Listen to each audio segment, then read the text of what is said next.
Listen, this is Headliners. The idea is that we have a look at tomorrow's newspapers. I've got a little stack of them here, and without blowing their cover too much, I think it's fair to say most of them are leading on the same story. We have good news, broadly speaking. It does appear that the Mail has official Omicron 50% less severe than the previous variants. I don't know whether all the variants previously had the same level of virulence and transmissibility. Of course, that's the other key measure. It's a little bit, as I say, like being on an exercise bike. There's the speed, the cadence of the pedals, and then there's the amount of resistance you're meeting.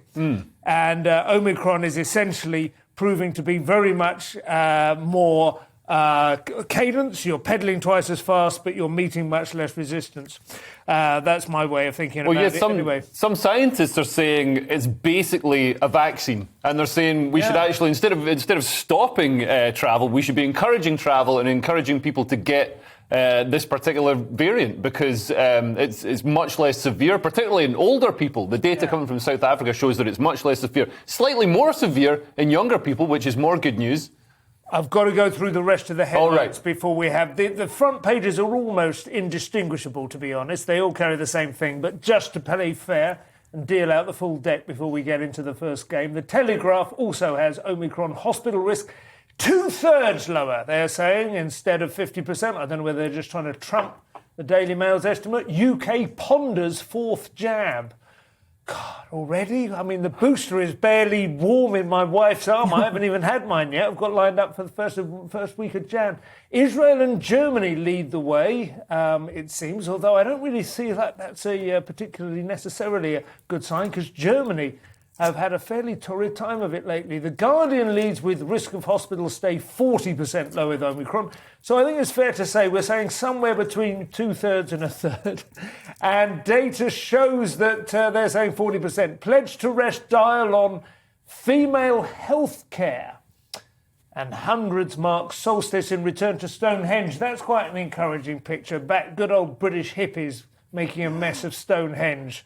The world is all getting back to normal. The Times says Omicron less likely to be serious. They haven't introduced a figure. Maureen Lipman fears that Being Funny will be cancelled. Maureen Lipman with a lovely... She's in one of those dresses. It reminds me of that Japanese pottery where they deliberately smash things and then mend them with liquid gold. I don't know whether that's a sort of symbolic gesture on her part. We'll be doing that story. The FT has... Gas price rises threaten national crisis. Energy companies warn of... they've put it all in one thing. Gas price rises threaten national crisis, energy companies warn.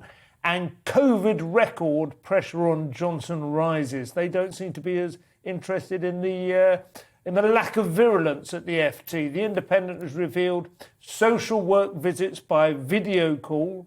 And Omicron variant appears less severe than Delta. The Express has, Dear Unjabbed, give Britain the best gift this Christmas. Book your vaccine now. They are essentially parroting Tony Blair's rather strident messaging earlier today.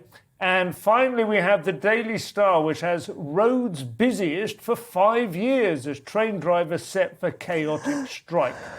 The headline is, I'm driving slowly home for Christmas.